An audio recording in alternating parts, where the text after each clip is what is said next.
God bless you, sir. Ezagu LGA PDP chairman, Ozana Yochude Kerebano.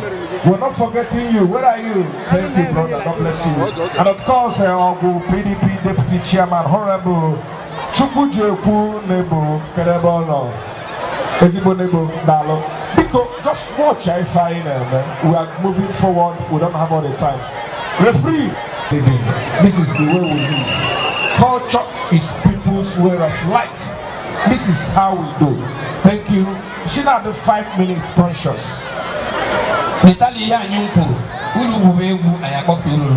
Only 5 minutes time when I am not here back to Mba Bigono. Oh, Mekwa. Okuna de Ibi, how long open and Mamano Dogu. Oh, yes, oh no, at so far go back. Oh, yeah.